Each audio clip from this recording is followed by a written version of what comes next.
Greetings all! This is, in effect, a reissue of an earlier video which is no longer available on this channel. It's a talk I gave at the New York Military Affairs Symposium back in 2017. If you want the longer version with the audience participation and whatnot, the original is linked to on the C-SPAN website below. But I'm putting the Redux here for two reasons. Firstly, nobody ever browses C-SPAN, and secondly, frankly, it helps my algorithm for it to be here. Fortunately, I still had the original slides to recreate it. So, onwards, for those who want a simple YouTube link. The talk was a bit of a sequel to the Myths of American Armor video. If you haven't seen it, link below also. Yes, I know, it gets off to a bad start where I misspeak about honey, the whole even if the British use it, they got it from the Americans, which turns out if you read Rob Crisp's book, that seems to be the indicator. But in general, the video as a whole still holds up. In any case, for this talk, I had decided to go back a little bit to show why the US ended up with the vehicles it had in World War II, and more specifically, the AFVs. Whilst it's all very well talking specifics and performance, there's nothing wrong with occasionally going back and seeing what the fundamentals are. Now, I like to try to put audience participation questions in if I can when I'm doing a talk, but since there is no audience for this one, you need to think about these for yourself at home or in your car, or wherever it is that you're listening to this. So audience participation question number one was, what was a better common service rifle through World War II than the M1 Garand? Whilst one can maybe make a statement for the STG-44, for example, the M1 rifle was in full-scale production for the duration of America's war. It was standard issue equipment. The STG-44, the SVT-40, pick your semi-auto, they were uncommon. Having good equipment is only part of the problem. It has to be good enough whilst also still being fieldable. And so on, you can continue. Were there any better fighters overall than the Mustang, the gearing for a destroyer, or an Essex class carrier, or a better artillery fuse than the VT? Okay, you can quibble the details, but if the US didn't have the best of something, it was very likely in the running as a damn good competitor. And in the non-combat arena, you're talking things like the handy-talkie, the Deuce and a Half. Some say the Higgins boat won the war, some say the Jeep won the war. Victory or Liberty ships, fantastic at their job of getting lots of cargo from A to B, even if B is a Pacific island with no harbors. They were getting built in 4 weeks flat. The record was 4 days. So, whilst there were certainly some exceptions where a few other countries had their own area of particular specialty that they excelled at, but as a general rule, anything that the US went to war with was one of the best of its type in the world. So the question to be posed is, what happened? How did the US go from pretty much the best of everything to that? Well, I argue that actually the US did not get it wrong, and there were very specific decisions made in the US as to why the M4 ended up the way that it was and why we ran with it through to the very end and even into Korea. So the intent here is to get across the thought processes behind the tank, which then brought us to audience participation question number 2. I'll give you a moment to ponder your chicken or egg question. This is where you get the musical background. Well, the answer. In 2006, the University of Norwich concluded that it was the egg. However, the finding was later reversed by the universities of Sheffield and Warwick in 2010 in a paper entitled Structural Control of Crystal Nuclei by an Eggshell Protein. And so current scientific thought therefore indicates that the answer to the question of which came first, the chicken or the egg, is the chicken. So there is science answering the difficult questions, so you've probably at least learned something already. But why would I have posed such a question? What is the relevance to chicken or egg to the subject of US armored vehicle design? Well, the chicken and egg in this process, at least according to Nicholas Moran, are Army ground forces on the left-hand side, who are the guys who developed Doctrine and equip the force, and on the right-hand side, Ordnance branch, the guys who actually do the developing of equipment. Okay, I get it. AGF didn't actually exist as an organization for the very first part of the war, but they'll make a good placeholder for the folks who did the same job. So the chicken-egg question in this context is, should doctrine match the equipment which has been created by the engineers, or should technical development be geared towards meeting whatever doctrine requires? So ask yourself, did doctrine drive technological design and development? Or does technology drive the doctrine? Well, to answer that question, we can look at a quote by Major General Gladian M. Barnes, and he is what are referred to as the mad scientist of the US Army in World War II. He comes up with all these wonderful designs and pieces of equipment, and he believes that he knows better than everybody else what the Army needs. Now, in fairness, the vast majority of times the stuff which came out of Ordnance Branch's R&D division under him was pretty damn useful. But anyway, to quote him, "It is not well understood that tactics are usually written around a particular weapon. Thus, field operations ordinarily do not generate ideas leading to new materiel. A new piece of equipment must first be produced, such as, for example, a machine gun, before the tactics can be devised for the exploitation of the capabilities of the weapon. For these reasons, it is necessary for the Ordnance Department to take a strong lead over the using services in the development of new equipment, and then to get the help of those using services in determining where the weapon best fits into battlefield operations." So if you talk to Ordnance, the answer to the question is that technology drives doctrine. And in fairness, it is pretty hard to argue against the idea that you can't come up with a doctrine which uses and thus requires the development of a machine gun if you have no idea that you can make a machine gun in the first place. However, should you go to the archives and you look up the history of Army Ground Forces, and that's actually the name of the paper, you will see the following quote. The bottom line for this one is that Army Ground Forces would draw up the specifications, which would then be submitted to Ordnance, and Ordnance would then design the equipment to match what it was that Army Ground Forces wanted the equipment to do. So to be clear, you have the users, Army Ground Forces, saying that they are the lead body, and you have the engineers saying that they are the lead body. And both sides have reasonable arguments. The process today is this. And I'm happy to say I am not in procurement, and this one is a slide of how the Army does things. Now, if you can figure that out, more power to you. Now, if you want to go down a procurement rabbit hole, there is a link below to an interview I did with the two general officers in charge of setting requirements and procuring vehicles today at this time of recording, Major General Dean and Brigadier General Norman. And you can get all sorts of questions answered as to what today's process is.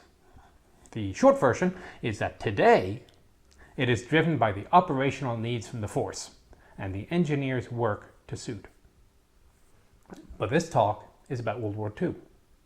Operational needs statements, as we call them today, did exist in World War II. One I saw was akin to, we want a device that you can put onto a tank that if you're driving along in a tank at least 15 miles an hour, it will detect the mine so that you can stop before you hit a mine. Now, we haven't really gotten to that level of technology today, but these requests were coming to Ordnance from the field, and a lot of times Ordnance did indeed develop material which met the requirements of the field force. But anyway, it's a little bit beside the point. As I continue on with this presentation, just keep that tension in the back of your mind. That said, let's go back to before the US joined World War II, and you can see how Army Ground Forces felt the US Army was equipped.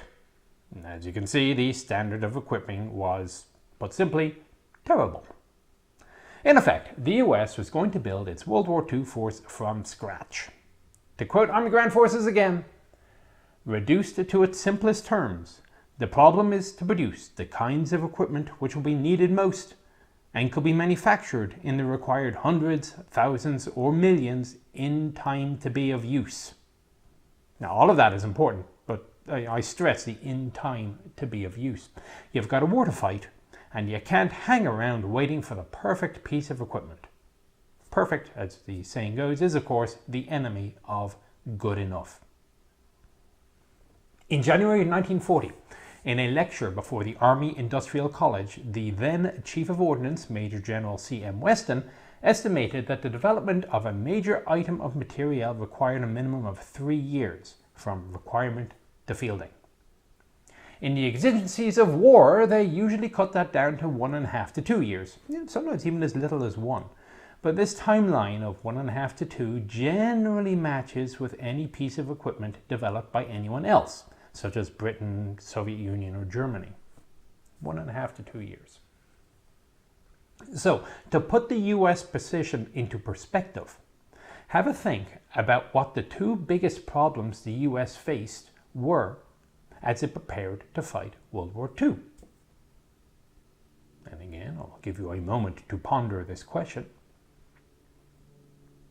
And the answers are Atlantic and Pacific. Anything the US built to fight was going to be fighting many thousands of miles, including an ocean, away from the nearest factory. Not only has it got to get there, it also has to be sustained. So this means you need to have as few parts break as possible in order to reduce the need for spare parts to be produced, reduce the shipping requirements to ship those spare parts, and then all the consumables like gasoline and oil, which also have to go across the ocean, not least to transport those spare parts on trucks to wherever it is that you're going. You get the idea. Note also that unlike the Germans, who, if they had to do a complete refurb on a tank, could simply ship the tank back to the factory, and actually so could the Soviets if they felt they had a need to, the US basically could not. Anything the US sent over was there to fight until it was either discarded or destroyed. Major repair in the US was not an option. Further, you have to think about the entire chain, from factory floor to battlefield. Now, here is an example of one of these problems people don't often think about. In 1948, there were 12,122 flat cars in the United States which could carry a Pershing tank. And the reason this came up is that in May of 1948, for an exercise, they wanted to get a battalion of Pershings from Fort Knox to Fort Campbell, the other end of Kentucky. It took 40 days to collect enough flat cars. Now again, that's 1948. So if you go back to, say, 1942, how many flat cars would have been capable of carrying a 45 to 50 ton tank and everything else in that weight class that has to get to a ship? And when you get to the port or the shipyards, you get the Liberty ships. What is the lifting capacity of a Liberty ship crane? If you make 60-ton monsters, can you actually pick the thing up and get it to a fight? Okay, you probably could, but could you get it in sufficient numbers to have an effect? Especially when you're talking about dropping off tanks on Pacific Islands where there is no infrastructure of any note. Indeed, the US Army ended up having to build cranes in some ports in Australia to handle loads, let alone the less well-developed islands. So, in short, what use is having the best equipment of the world if it cannot get to the fight, or if it is too broken to fight once it gets there? If it breaks down, well, then you've just wasted all that shipping and all that effort to get a tank overseas to see it break down and sit in the motor pool instead of fighting. So that's the basic overview. Let's get into the nuts and bolts. Again, to quote Army Ground Forces official history, AGF established two criteria for the development and approval of new equipment. The first was genuine battle need. It was reluctant to initiate development of any equipment not considered essential to increase combat efficiency. It tended to oppose development of new equipment which, though perhaps desired by men in the field, was not absolutely essential and might prove to simply be a luxury or excess baggage. This was a clear-cut policy of General McNair, one which he often emphasized. It was eventually adopted formally as War Department policy. So, who determined battle need? Who would determine what was essential equipment versus what was luxury equipment? One school of thought said that the theatre commanders should be the determining agency. The other school of thought said that the decision should be centralized in the US. The reasoning behind the idea of centralizing the decision, as recorded, was that theatre commanders might be too strongly influenced by the limiting local conditions of their own tactical situation to exercise proper overall judgment. They also believed that theatre commander recommendations were sometimes colored by the combat soldiers' natural attachment to reliable equipment with which they were familiar. That's again a quote. Basically, they were worried that the troops in the field with equipment they knew would be reluctant to take a leap into the unknown and request new equipment with which they would not be familiar. And there is some evidence to support this line of thinking. Witness 6th Armoured Division in October of 44, which reported that they had received no 76mm tanks and had no particular desire for any. The 75 had gotten them all the way across France. Why rock the boat? What they had was obviously working.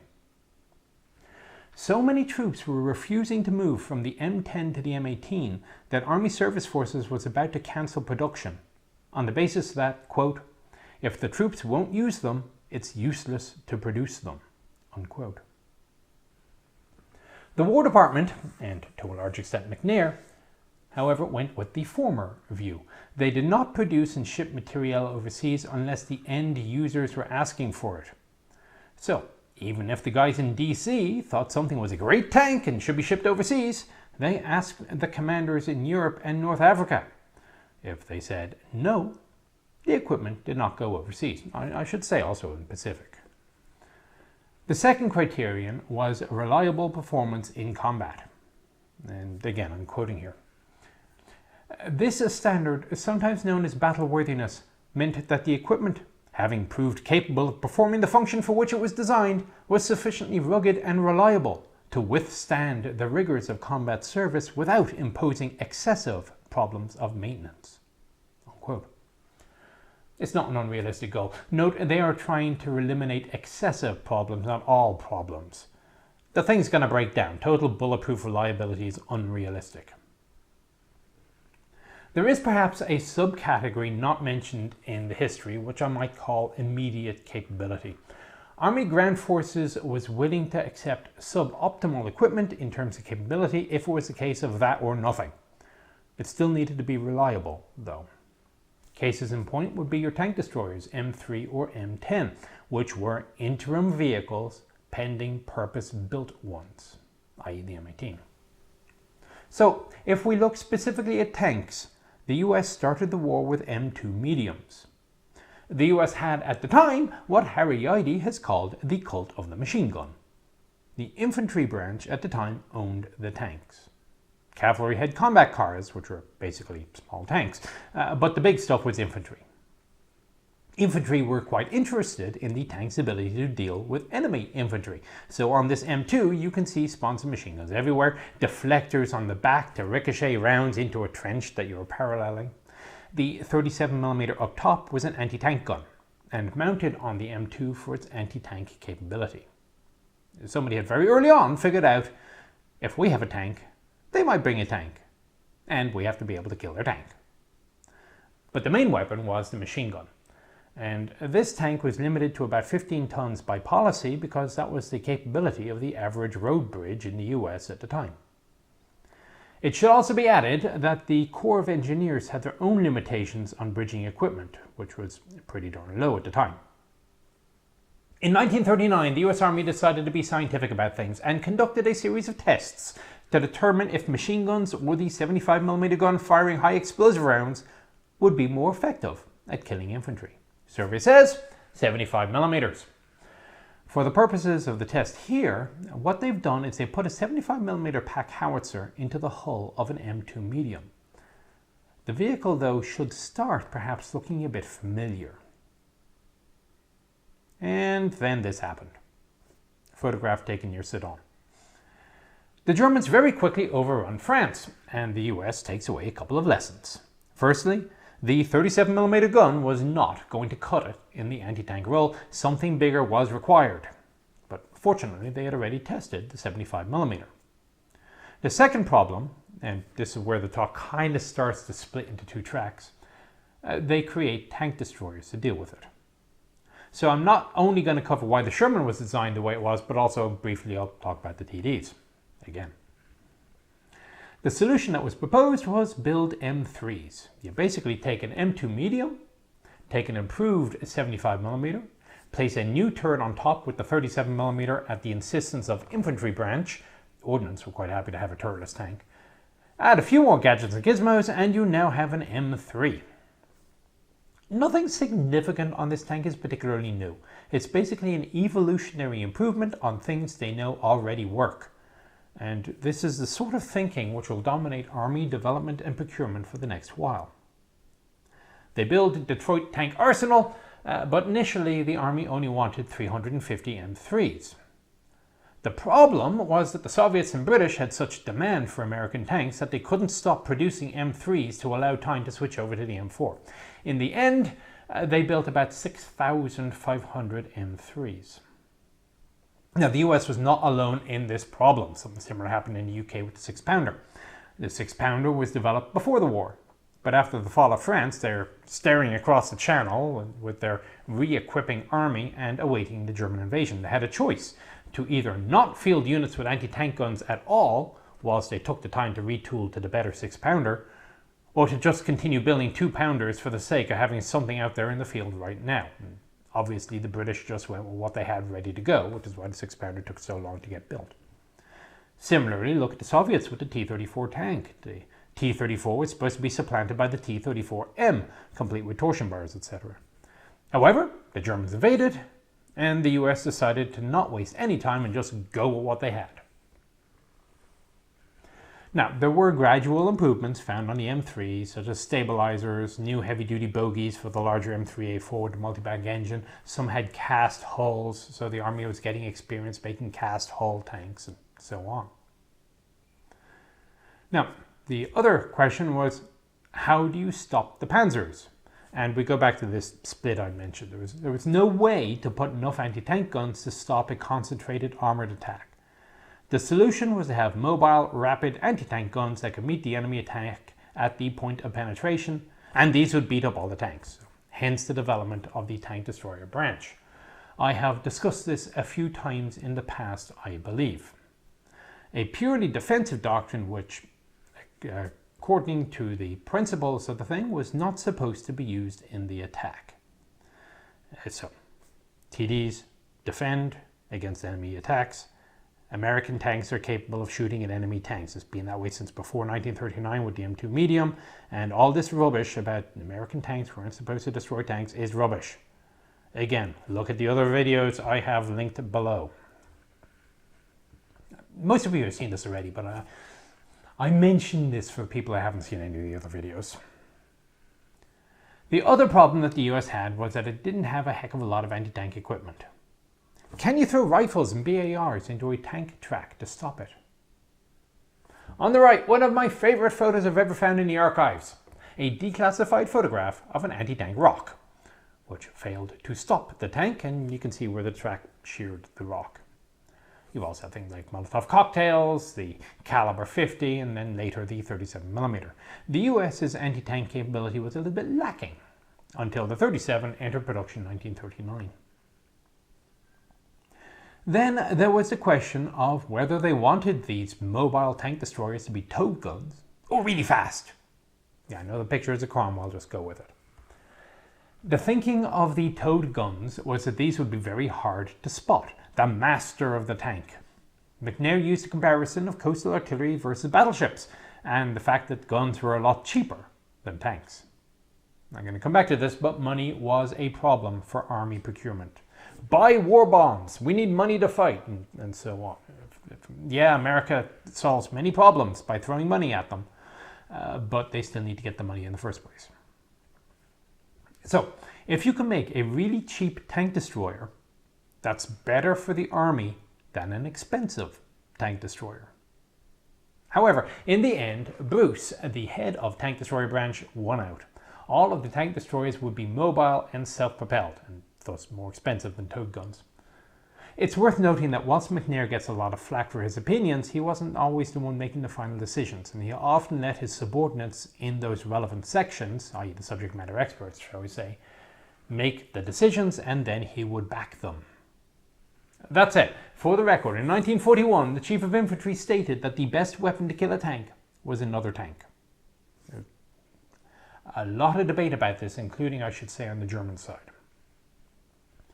So here are a couple of examples of designs just for the light platoons of the tank destroyer companies that we're going to set up. The light platoon was to be equipped with a 37mm, the heavy platoons had the 75.5 track. So there's T2, T14, T8 and T2E1, all designed to get a 37mm into the fight.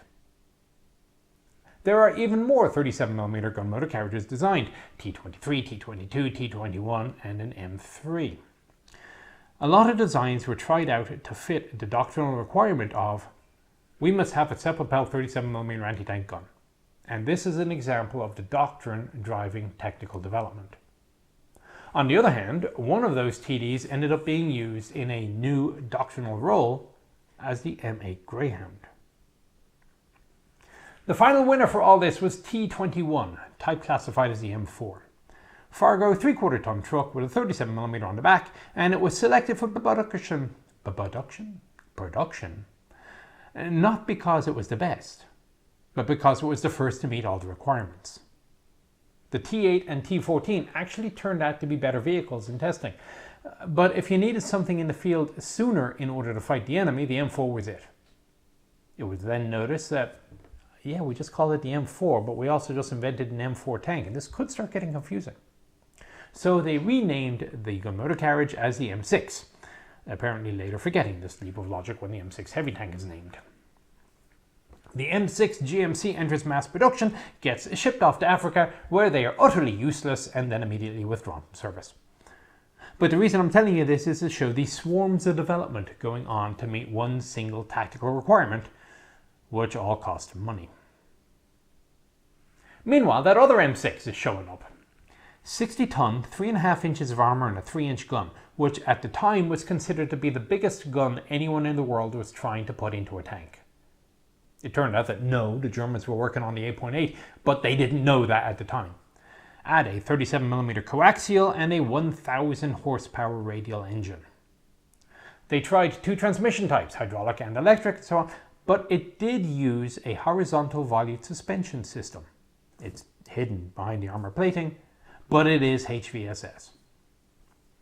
I will refer you now back to the earlier issue of flat cars and ship cranes, even discarding the problem that in testing the tank didn't really work anyway.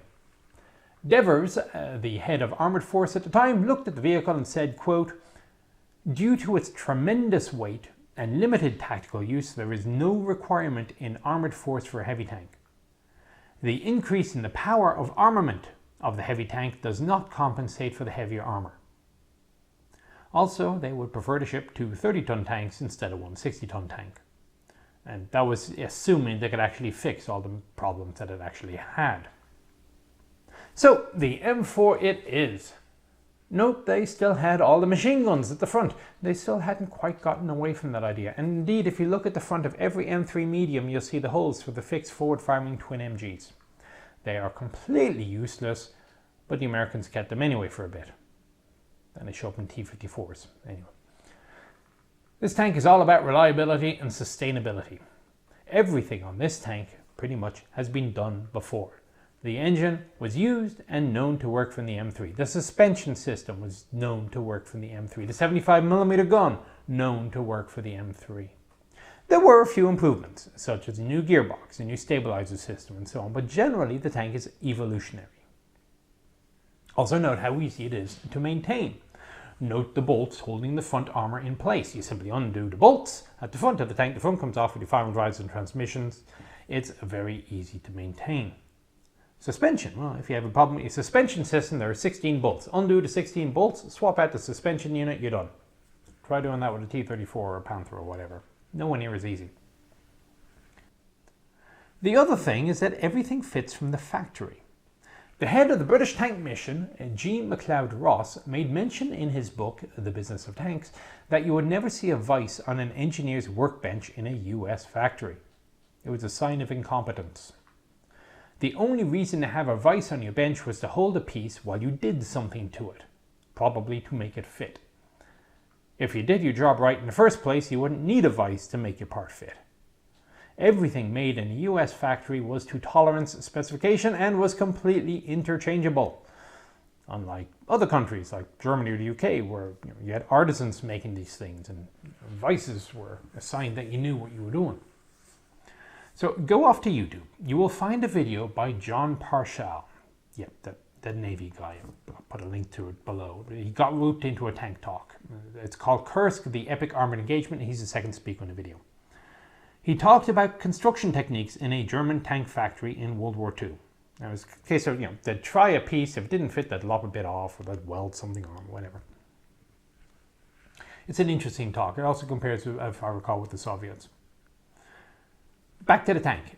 It's reasonably well armored. It has a good front slope. And if you take into account the thickness of the armor with the slope, it's almost as thickly armored from the front as a Tiger is. It's a pretty tough tank for the time, and 75mm was capable of killing anything on the battlefield at the time. It's easy to drive. It's ergonomically sound. However, like everything, it can be improved.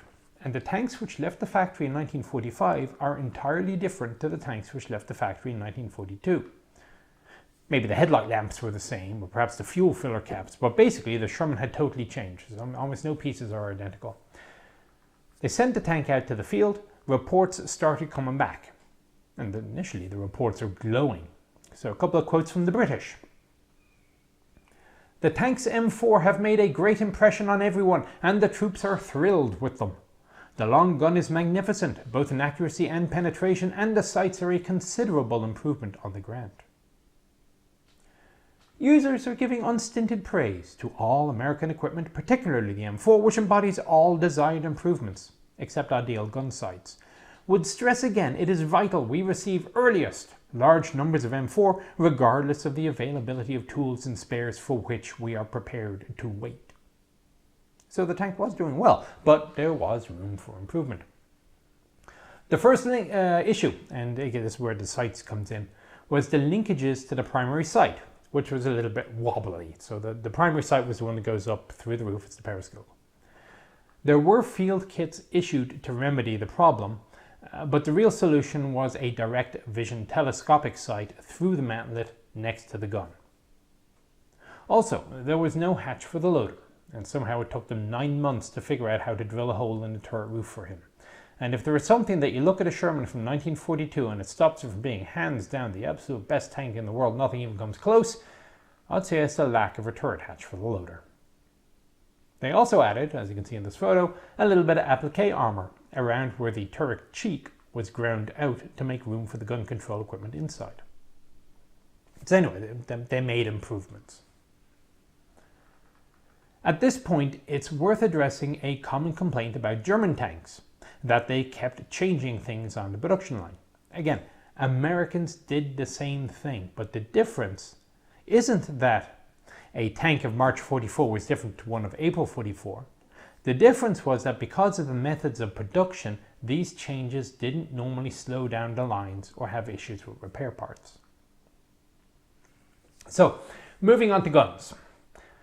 The 57mm was not invented here. You will often hear that the Americans refused to use piece of equipment X simply because it wasn't invented in the US, and this is obviously untrue.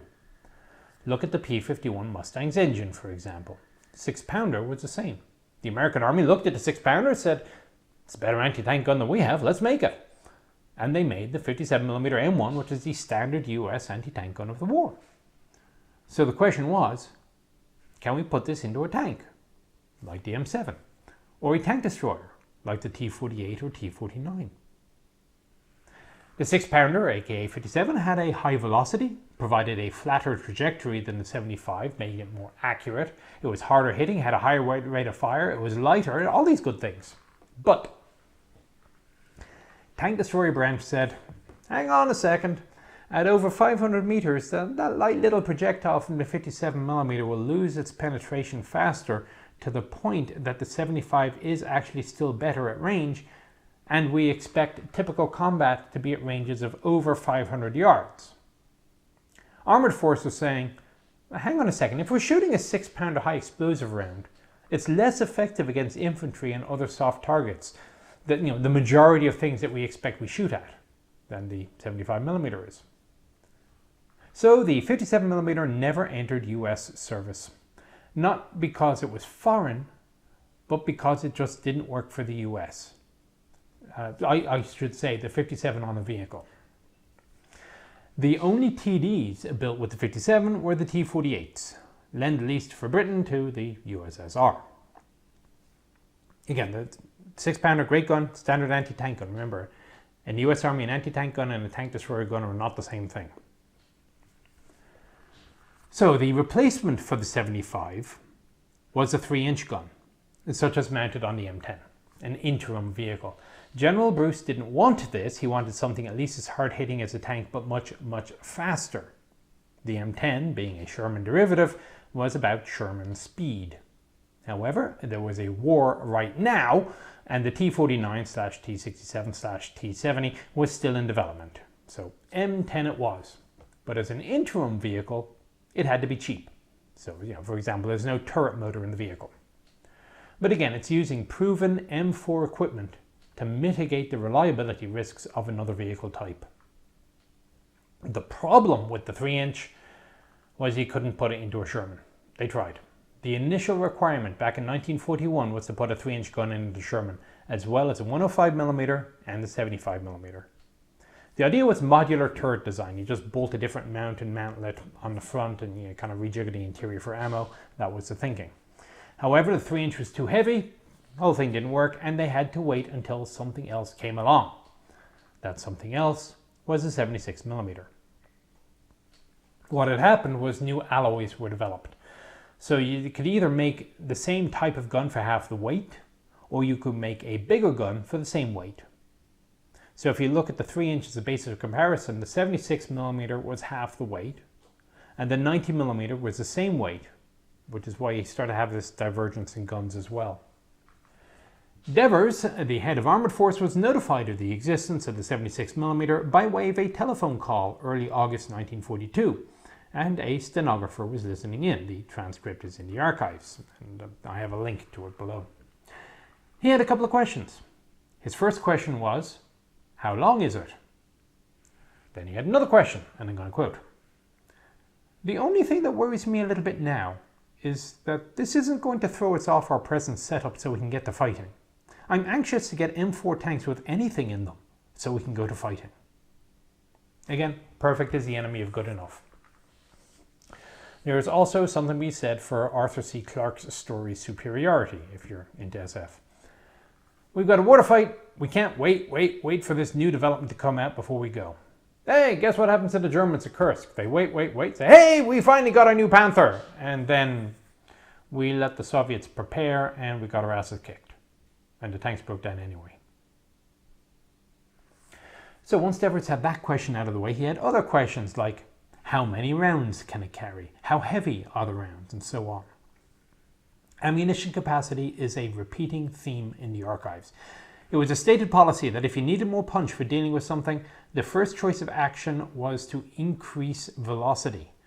And only if that wasn't good enough would you then move to a larger caliber, because with a larger caliber you fired fewer rounds in the tank, or you carried fewer rounds, you had a slower rate of fire, the chances were that the round might be a little bit less accurate because it was probably slower. Ammunition capacity was a huge thing, and you will see it come up time and time again in the archives. However, in the summer of 1942, apparently before they called Devers, Ordnance Branch managed to stuff the 76mm into an M4 turret. Huzzah! They sent it to Aberdeen Proving Ground, and it passed all the tests. The gun fit, didn't break the tank when it fired, it generally hit what it was aiming at. Fantastic! And there was a rush because they wanted 1,000 of these things to partake in the invasion of North Africa. Now, it's worth remembering that at this point, in the summer of 42, the biggest, nastiest thing that the Germans had was a Panzer IV, which the 75mm Sherman was proving quite capable of dealing with.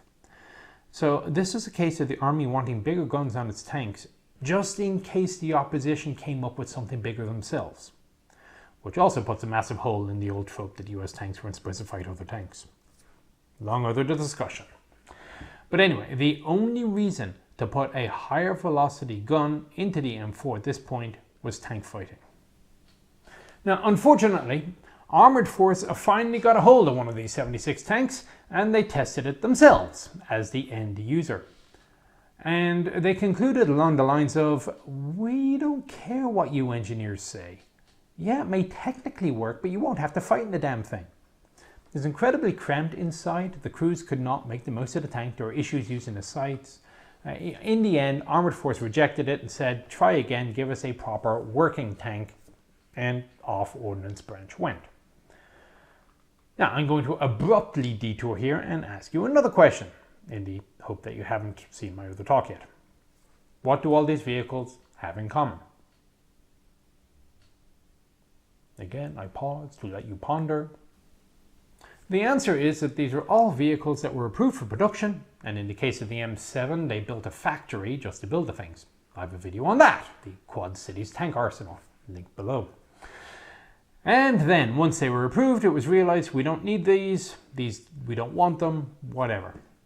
So the M5 was a heap of rubbish, the M476 just didn't work, I just mentioned it, the T23 I'll come back to in a bit, and the M7 they couldn't see a point to it over the M4, and so they cut production in that new tank plant to 6 prototypes and 7 production models all told. Actually, some of the prototypes were not even built there, built at Rock Island across the river. This was not exactly great stewardship of the taxpayers' money. So to try to reduce this sort of thing, they invented the Special Armoured Vehicles Board, which is also known as the Palmer Board.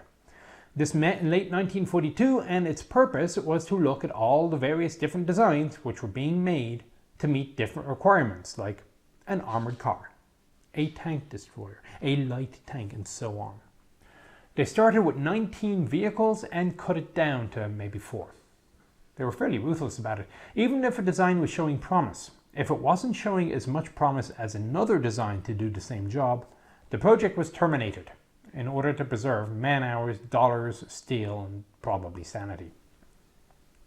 In the meantime, the US are still trying to help out the British. This is Assault Tank T14, which uses some of the developments of the M6. It looks vaguely Sherman-esque.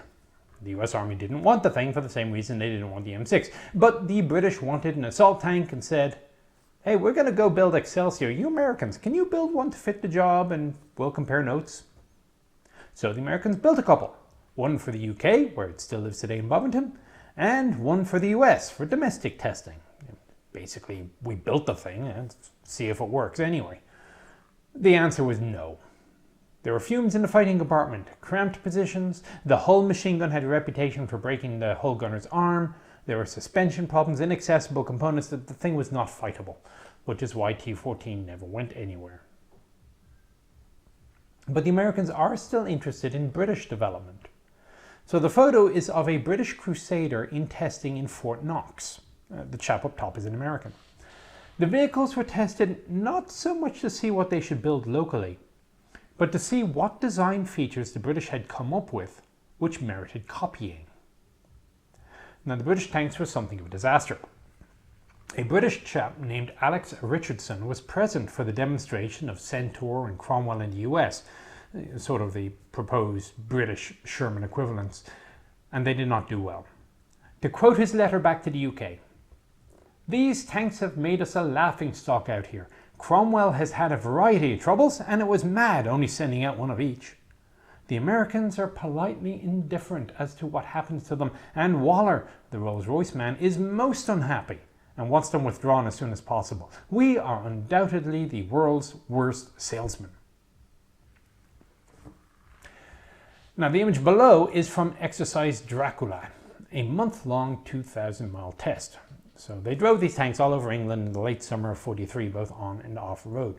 Now, to give you an idea of how far 2,000 miles is, to get from Southampton at the bottom of England all the way to John O'Groats at the top of Scotland, according to Google Maps, is 700 miles. So in effect, they went the equivalent all the way from the bottom of the country to the top of the country, all the way back down again, and then back up again to the top. Note how the amount of specialist man-hours is half to maintain the Sherman versus to maintain the British tanks. Now, don't get me wrong, the British tanks at the time were still in fairly early development, and Cromwell would have most of its issues remedied by the time it hits combat in 1944. Centaur would be given up as bad lot.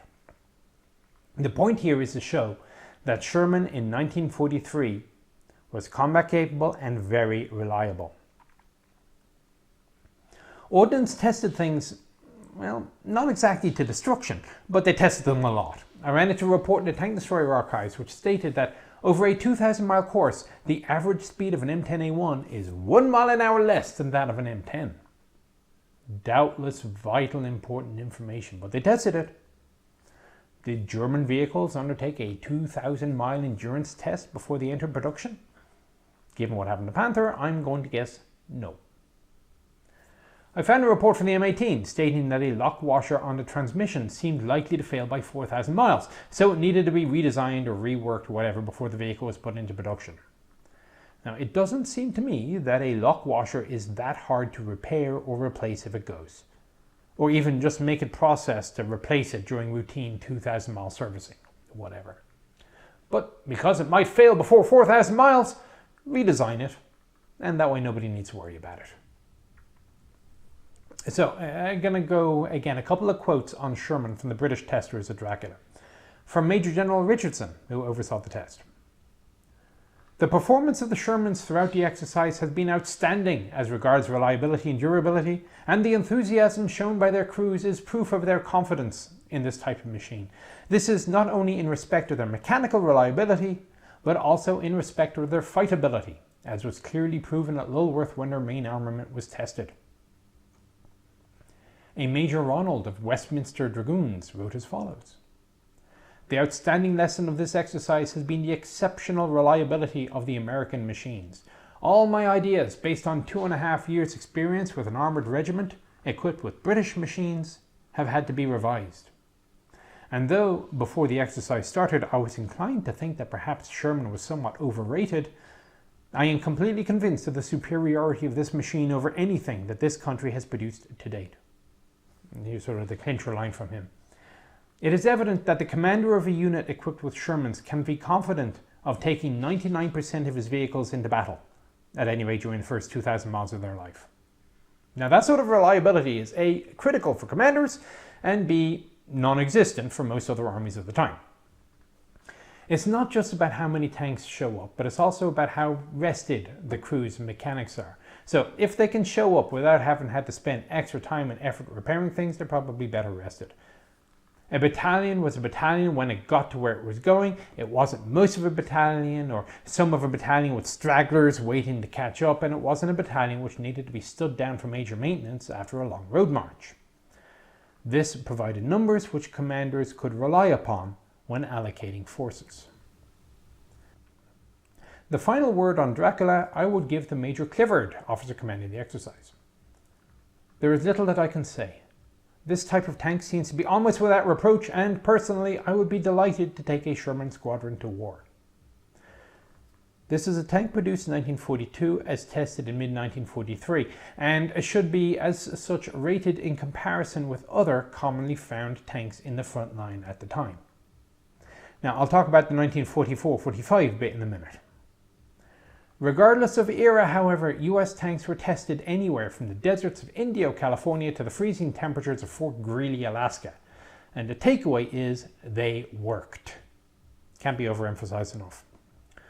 They went to ridiculous levels of detail in testing. So there was box after box in the archives on the effects of mold on rubber in the Pacific Theater.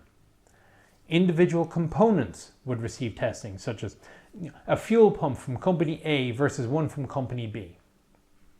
Random QA would be conducted, so you will find test reports like Report of test of Chrysler tank M4 serial number 14526, randomly taken off the line and tried out to make sure that the standards of quality were being maintained throughout production. So on to sustainment. You know the old saw, amateurs talk tactics, professionals talk logistics. So here's one of those other vehicles which some say won the war, the CCKW, or the Deuce and a Half. Now it's called a 2.5 ton truck, but that was the off-road rating. On road, it was rated for up to 5 tons. And the Red Ball Express, of course, was all on the road. The truck would carry 250 5-gallon cans, or in total 1,250 gallons of fuel. A 1-ton trailer carries an additional 40 cans, bringing the total to 1,450 gallons of fuel per truck and driver. And of course, the Americans tested it all. This chart is fuel and oil requirements per 100 miles for a company of 17 medium tanks. Each barrel represents 100 gallons. So in other words, that one CCKW truck can move a 17-tank M4A1 company 100 miles. One single truckload of fuel. And Red Ball had 5,500 trucks rolling at once. So that gives you an idea, A, of just how much fuel a tank sucks down, and B, how efficient an M4 was for all that fuel, which itself also had to be shipped. Again, it's got to go from the refineries to England, and then along the pipeline under the ocean, or more likely because the Pluto tended not to work very well, surface transportation to get to France, and then you put it into 5-gallon cans, and then it'll be trucked over. Every piece of that chain requires fuel, manpower, trucks, manpower to maintain the trucks, ships to carry the spare parts to maintain the trucks. It requires ships to carry the spare parts for the trucks, to carry the food for the mechanics who maintain the fuel trucks, and so on. You see where I'm going. It's kind of like the butterfly effect. A single additional requirement for parts or fuel on the pointy end has all sorts of ramifications all the way back down the line to the US, deciding if a man needs to be drafted, and if so, what he's going to be drafted as, or if he's better off staying in civilian industry. Right, maintenance. The German military suffered a significant capacity problem. They could either make new tanks, or they could make spare parts for tanks. So when Tiger 1 entered production, for every 10 Tiger 1s which came off the production line, they also made a single spare engine and a single spare transmission. The Germans had a massive parts shortage at the end of the line, to the extent that the Germans would have to place armed guards on supply trains to protect, not against saboteurs, but against units which were staging raids to get spare parts for their own vehicles. A mechanic might be dispatched to a railway station ahead of an expected arrival in order to stake their claim on a part, and if they're waiting at a railway station, they're not repairing tanks. Americans did not have this problem. The US brought spare parts, they brought lots of them, and they all fit. Tanks were rarely down for too long. So here's a comparison of transmission changes. The M4 on the left, as I mentioned, you break the tracks, undo the bolts on the front, pull off the front, swap it out, bolt it all back in again, you're done. The Panther, in this case, but it got worse if it was a Tiger or a Panzer III, you had to take off the roof of the hull, then pull out the driver's position, the radio man's position, the radios, which are kind of in the middle above the drive shaft, and disconnect the final drives by presumably lying on your belly and reaching forward. All these things have to come out or be done before you can then pull the transmission backwards and out up through the whole roof. Your 3 mechanics are probably going to replace one German transmission in the amount of time it would take them to replace 2 or 3 American ones. And German transmissions tended to have shorter service lives than American ones as well. Now granted, there is a compromise at play here. The big, heavy, welded, armoured front of Panther is really tough to get through. But in the larger scheme of things, it's really worth the additional hassle. Your tank may be the best in the world in combat, but if it is down for maintenance, it is not contributing to the battle. And if it is not contributing to the battle, why do you have a tank? Okay, I mentioned I would come back to T-23. This is where ordnance really sours the army on Pershing. 1943 is when the first tank of the T-23 series shows up. The general idea is you take a tank with a 76mm gun, a lower overall silhouette than the M4, you will have a better tank. The M4, of course, is now in series production, so the immediate requirements were met. The question was, can we improve? The T-20 had issues with the transmission. The T-22 had problems of its own. The T-23 had an electric drive, which in theory was wonderful. It would spin on a dime. It would go backwards as fast as forwards. You could, in theory, drive and fight with one man with a remote driver's control in the turret. What's not to like? After a demonstration in April 1943 to Generals McNair, Devers, Somerville and Marshall, it was agreed to build 250 of these tanks as an initial production run. Ordnance promised that all the issues they had identified would be fixed. In hindsight, a number of these tanks would be upgunned, but I'll come back to that also. So when the T-23 is built, Armoured Board gets them for testing, and again a number of problems were found. Some were small things like the sight was too high. Even our tallest gunner cannot see through it when he's seated. Most of them would be easy fixes. Some would not. And I'll come back to this also too. So the M4E6, in the meantime, was a series of modifications to simplify production, increase ergonomics, and increase firepower and survivability. So again, they are trying to decide what can best sustain the war in 1944, and they have a choice. They can either try to refine and improve the M4, which they knew would be available in numbers and which worked, or they could take a gamble on a new tank. Go with what would potentially be a substantially better tank in the T-23, which still had some bugs to work out, or maybe it won't work, or maybe it won't be available in the required numbers. And they're gambling here with the future of the entire Western world. You can perhaps understand that they might be a little bit cautious. As part of the overall progression on M4, you now have the 76mm gun in the T-23 turret. You have a steeper front slope which simplifies production and also allows for bigger hatches to be easier to get in and out. There's more room inside, although in order to compensate they needed to make the front a little bit thicker. Wet stowage was introduced to change the burn rate of the tank from average to this thing almost never burns.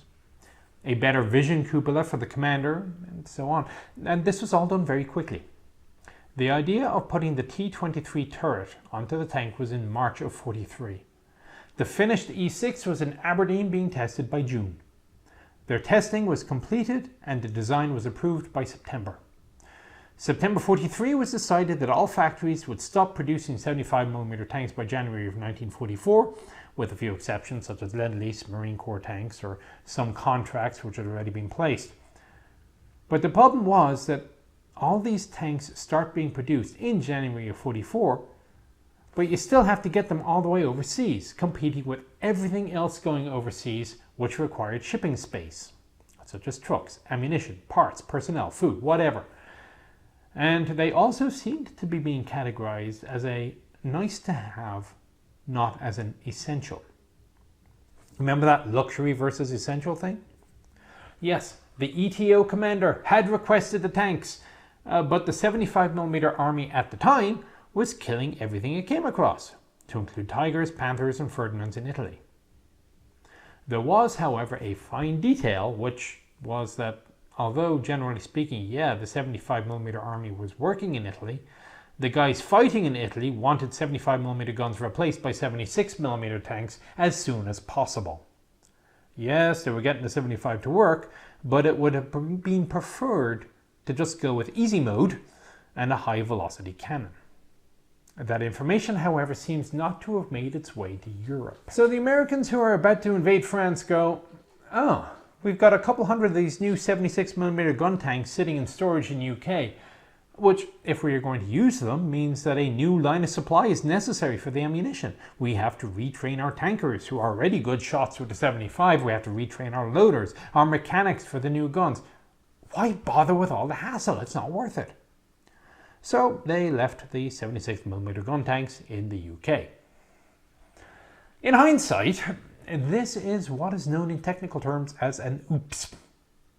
However, it did make some sense at the time. There was another minor relevant issue, and that was the tungsten shortage.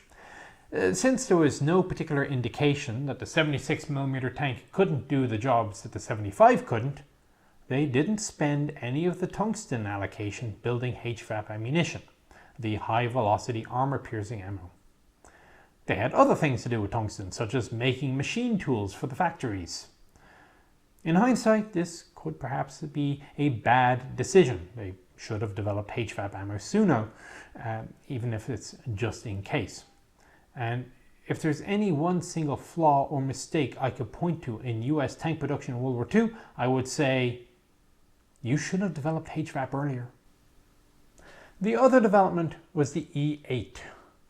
So to go back a little bit with your next audience consideration question, what was the advantage to building a tank with narrow tracks, and why did the US deliberately build tanks with narrow tracks?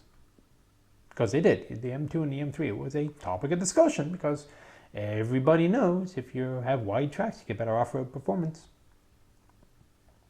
The answer is weight. The difference in weight between the 16-inch track and the 23-inch track is a full ton per track.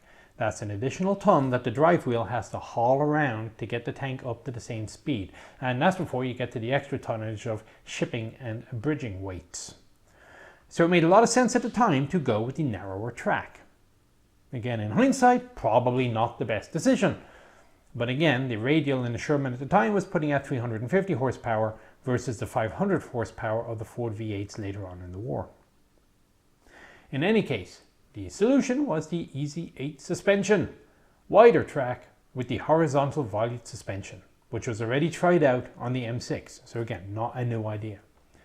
The US actually tried all sorts of suspension on M4s, from artillery tractors to half tracks to torsion bar, but they went with the HVSS. The result, if you put everything together, was the M4A3, because that was the preferred engine, 76 with horizontal volute suspension system, which is commonly and incorrectly shortened to the Easy 8 Sherman. The definitive Sherman would go on to win the war, see service in Korea, and the Israelis of course famously kept them around upgraded. The last of the gun Shermans were withdrawn by Paraguay only in 2018. Now, there is the question of protection. A lot of crewmen would add on armor onto their vehicle in the hopes of greater survivability. To quote Army Ground Forces, "Another point to consider is that any slight addition of armor to existing thickness only adds weight but creates a false sense of security without actually providing any material additional protection. The penetrative power of large caliber tank and anti-tank weapons is such that existing armor would need almost to be doubled in order to provide real protection at medium ranges. Additional protection afforded at longer ranges by slight increases of armor would hardly justify the additional weight and consequently increased load on engines and suspension." So you're a tank crewman and you figure out that these 8.8s and long 7.5s are punching through Shermans, and you think, I must do something to make my Sherman tougher, and so you put sandbags or concrete or trackings or whatever it is on. Is a sandbag really going to stop an 88? Probably not. Is your transmission going to be happy with the extra 2 tons of sandbag or whatever that you just put on your tank? Also, probably not. Both the German and American engineers looked into it and said, nope, the way it comes from the factory is the way it is supposed to be. It's almost as if the scientific method has some merit over perceived experience. However, the engineers, right though they may have been scientifically, were not the folks actually going out to get shot at. So I guess I can understand at least the morale advantages of putting all the extra stuff on. Really only Patton on the American side enforced the no field expedient armor thing. Something heavier was needed though, the assault tank, the M4A3E2. I have a whole other video about the E2, link below. But the short version is that yes, it sort of worked, but even with the changed gearings and strengthened suspension, it was only authorized for limited use, not to be used as a general medium tank. So back to the T-23, the greatest tank since sliced bread according to Ordnance, and one which Ordnance was pushing very hard to get sent to combat zones for field testing. This now splits into the T-23 with a 76mm gun and the 90mm tanks T-25 and T-26. The T-23s were given to the 785th Tank Battalion. The result? 300 man-hours of maintenance for every 100 hours of operation. Completely unacceptable. Battalion came up with a list of 26 must-fixes. If Ordnance fixed them, Armoured Force would say, fantastic, we shall declare them battle-worthy and send them overseas. Ordnance came back and said, actually we can't fix all 26, but we can fix most of them, and then you can send those overseas. Army Ground Forces were not enthusiastic. They said, however, okay, we don't like it, but we'll let the commanders in Europe know that we have 150 of these 76mm low-profile tanks, and they can use them if they want. By the way, we are attaching a copy of the test reports. None of the field commanders took them up on it. Initially, the responses were positive, but then they dug into the test reports and reversed position. So T-25 and T-26 I have also covered amply in the past on other videos on this channel. Bottom line, nobody really wanted the 90mm tank initially, not least due to the size of the ammunition. But Ordnance and Barnes were so determined that this was the tank which would win the war that he designed the tank from the start to be able to mount a 17-pounder. The theory was that if the British liked the tank, the British could order the Pershing. And once Pershing was in full-scale production, then his genius design would be taken up by the US Army because the factories were already geared up to make the things. Well, the British in fact ended up going with a different 17-pounder tank instead, Centurion, which was arguably the better decision. Army Ground Forces tested T-26. They made it the E1 because they decided to get rid of the electrical transmission from T-23, which is a disaster. And they said, it doesn't work, it keeps breaking down, we don't want it. Barnes kept pushing for the thing to be field tested anyway. AGF kept pushing back, saying a combat zone is not a testing agency. And though the 20 T-26 E3s were eventually received with great acclaim in Europe in early 1945, they were found, after a few months of use, to be barely acceptable. Good gun, but ye gods the powertrain. There was a reason why Shermans were still commonly used in Korea even as the M26s themselves were being replaced by M46s. Another topic change. TD lessons. Towed TDs are better than self-propelled TDs, according to experience from North Africa. Well, that may have been the lesson learned, but in practice it was the wrong lesson, because in North Africa there was a bit more defending going on. The terrain was much more open, the guns were much smaller and so on. Regardless, they started converting TD battalions to towed guns, took them to Italy, realized it was a really, really bad idea, and started to convert them back again the other way by the time they landed in Northwest Europe. There was an attempt to put the 90mm gun onto a tank destroyer. The T-53 was the first crack at it, but it was a bit of a bodge and not wanted. The 90mm M10 derivative, what would become M36 Jackson, was not wanted because it was not fast enough for a tank destroyer like the M18 was. And nobody saw a need for the 90mm at the time anyway. The 76mm was going to be good enough. The engineers also didn't like it because it was too heavy for a number of bridges the M10 could cross. There was a change of heart though. The vehicle was developed for the sake of having it ready if it was deemed required. And by July 1944, it was type classified. This is what they really wanted. The crews may not have wanted it, but Bruce really wanted it. The crews looked at it and said, my God, it has no armor. I can use a pickaxe and punch through this. But in the end, it did get a reputation for killing tanks, with basically the same 76mm gun as would be mounted on the Sherman. It's not often observed, but the tanks and tank destroyers of the same generation generally had the same gun. 75mm for the M4 and the M3 half-track, 76mm for the M4E6 and the M18, 90mm for the M26 and M36.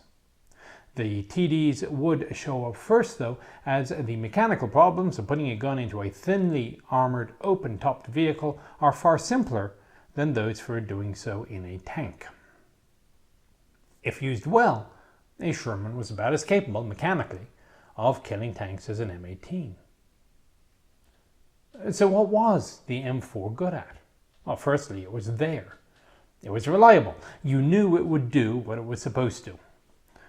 Now, here's an example of design. The gunner in all three of these tanks, Sherman, Panzer IV, and Panther, can see the camera. Which one is better at ambushing the enemy?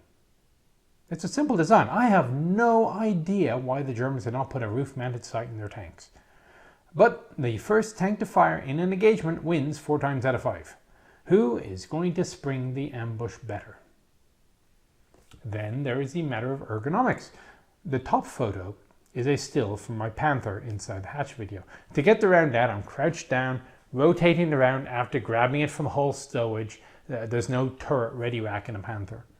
On the M4, I'm seated on a chair quite comfortably, easy and quick. Crew survival. You've heard Sherman is a death trap, and again, I go over this in greater detail elsewhere, but these are the official figures. In the entire war, Armoured Force lost that many tankers killed. Now, there are glaring asterisks to this number. It doesn't count all those tankers who were branched infantry before armoured force was created. It doesn't count officers, as there were no armoured force officers. It doesn't count emergency replacements like clerks and whatnot. I've seen a couple of other analyses, and done one myself, to the extent that the actual figure of US tankers killed was really somewhere shy of 3,000. Then again, there are also analyses which indicate that the figure is then halved if you discount tanker-branched crewmen who were killed outside of their tanks. Plus, Stuart survivability rates were a little bit worse than Shermans, and they kind of go in there as well. Anyway, no matter which way you cut it, you're better off getting drafted into tanks than into infantry. And that was on the winning side. I wouldn't care to guess the crew survivability rates of German tankers. Part of the reason for the survivability is how easy it is to get out of a Sherman if you have to. The small hatch M4 with the hatch right above you just pop the hatch out, you get. I went from dogged hatch to on the ground in about 8 seconds. If you look at other tanks, not quite so convenient. Something else to consider is how much larger those infantry casualties could have been without all the Shermans. Even if you accept the whole, quote, the only reason Shermans were good was because there were a lot of them, unquote, argument, which I vehemently do not, that also means that when there are a lot of tanks around and you're an infantryman faced with an MG42 position to eliminate, well, there's an advantage to having so many M4s in theatre in that there's a good chance one might be around when you need it. Shooting a tank round is far more effective at saving lives than attempting to get a grenade into a bunker without getting shot.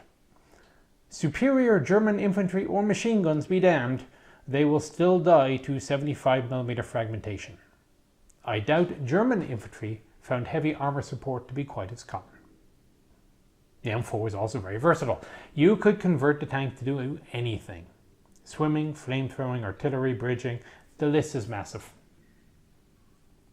Rejected things. The 17-pounder conversion. Again, plenty of other videos on this, but the Americans tested it, they didn't think it was a good idea. I don't think it was a good idea for the Americans at least. I'm not going to say that the British were wrong in pursuing it, although I think they could have done better with using more M10 conversions instead, but it made no sense from the American perspective at all. If nothing else, go back to the attempt that the Americans made to put a 76mm into the small Sherman turret. If they had rejected that, you can imagine their position on the same turret with an even bigger gun twice the weight in it. Again, I have other videos where I rant on this topic. Yes, I am ignoring the 100 or so manufactured for the US Army at the very end of the war, but there seems to be no documentation as to what the rationale was behind it, unless it was political. Infrared. Oh, the Germans had infrared on Panthers. They were awesome and technologically advanced. Well, the Americans had infrared. The Soviets had infrared. They just realized that it didn't work. And guess what? When the Germans tried, they also realized that it didn't work. The difference was that the Germans realized it didn't work after spending the time and effort and putting it into the field on battalion level scales to issue in the desperate hope that it might actually work and have an effect on their losses. Then, after they realized it didn't work, they took it off. The IR lights on tanks didn't really return for over a decade. On the right, you're going to see a target range timer, which is used to apply horizontal lead to your gun for a moving target. The yoke on the bottom left is an autograph. If you're in the deserts of North Africa, how do you know where you are? And this is basically a moving map. You set your start position, and your tank figures out where it is after moving around by keeping track with the compass, odometer, and so on. It's sort of like a poor man's internal navigation system. These were all considered not battle-worthy enough. They were great ideas, and they technically worked on the test range in good condition, but were either too fragile or just not worth the cost of implementation at a large scale. The Americans were perfectly willing to develop, to experiment, and to try, but if it wasn't guaranteed to work in the field, the troops would not have the confidence in the equipment and they would stop using it. The stabilizer on the M4 would be a case in point. The troops had no faith in the stabilizer because it broke down a lot. When the lads in Fort Knox heard this, they did some investigation, discovered that it broke down a lot because it was so secret that nobody was taught how the thing worked and how to maintain it. When they tried actually teaching troops how it worked, they became converts. But the reputation stuck to such an extent that oftentimes troops just didn't even try. Everything that the American armored force fielded overseas was reliable, and the proof of the pudding, as I say, is in the eating. To finish with one sentence, as it were, it is important to note that the M4, together with every other piece of equipment in the army, is built to win a war as quickly and efficiently as possible. The military as a whole is organized and equipped to do as much as possible to defeat the enemy and protect US lives. The M4 was not built to purely face off in duels against tanks or anti-tank guns. A lot of people will look at it purely in tactical or top trumps terms. They'll look at a Sherman and compare it tactically to a German tank. Some people will look at it operationally, but few will look at it strategically. And in the grand scheme of things, the designers back then did not really care what the folks today on internet fora would be complaining about with penetration values and armor values for wargaming statistics and so on. All they wanted to do was build an effective vehicle that will win the war as quickly and efficiently as possible as part of a larger combined arms force in which the total is greater than the sum of the parts. In that, I would argue that the M4 did exactly what it was supposed to do. The end. Right. Hope you find that interesting and informative. If you're new to the channel, welcome. If you've seen this before, I'm surprised you're hanging around so long. As I said, the original video does have a Q&A session as well. So you can hop over to the C-SPAN site and go for another 90 minutes, not 90 minutes, go about halfway in. It's a 90-minute video and you can see some of the Q&A sessions. Anyway, as I said, I had to reissue the video and it made more sense for me to sit down and do this again instead of just linking you to C-SPAN. So, right, I think that'll do it. Take care and enjoy the rest of your day.